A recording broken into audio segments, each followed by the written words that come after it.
Hi, are you curious about ritual, but you don't really know where to start or how to introduce them into your life? I've got you. There's 5 things you need to know. First of all, habits, rituals, and spiritual practices are a little bit different. So I'll link a blog post below where I explain the difference between them, but let's get back to ritual for now. First of all, you don't actually need anything. Hear me out. I know this is not what you typically hear from people in my industry. Generally, you'll get told that you need a very specific kind of crystal and you need a candle of a particular color, and maybe you need to do your ritual at a particular time. Yes, these things are all wonderful. They are tools that you can use that may support you, but you don't need them. And I've often found that they are ways that people tend to get attached to and then start giving their power away too. So, second, have a clear intention. What is the purpose of this ritual? What's your ultimate goal? And how will you know that you've achieved it?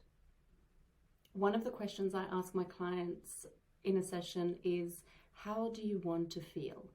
Because often when we want to set an intention, it's very broad. We look at all the things that we don't want or all of the things that we do want, but ultimately, what do you want to feel? Because that is your ultimate goal.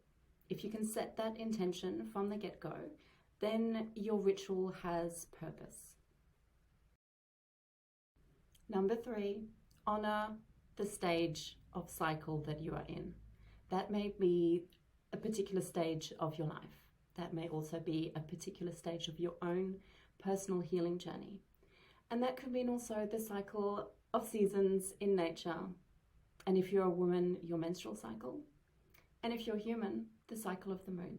These are all things that will influence your intentions. There is always a perfect time for you to set specific intentions.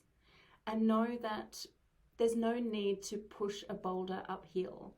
There's no need to plant a seed in the middle of winter. There is a time and a place for this to take place. So just honor what cycle you're in so that you're harnessing that energy rather than fighting it.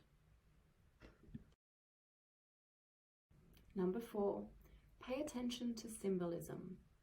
Because we are not just energetic beings, we have a beautiful subconscious mind that attaches meaning to everything. And if we can surround ourselves by specific symbols that are meaningful to us personally, or that are meaningful to the intention that we hold for our ritual, these can really amplify the energy that you want to work with. A few examples of this: if you are working with the energy of spring, bring in flowers. If you are working with the energy of a loved one, bring in something that was special to them.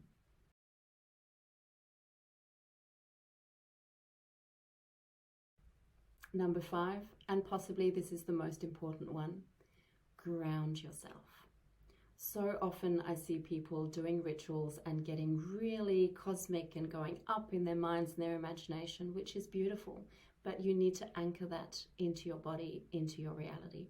You can only do that if you are grounded in your body, in this moment, and in this physical reality. So there are many different ways that you can do this. You can do this through meditation. You can do this through walking in nature. You can use the elements.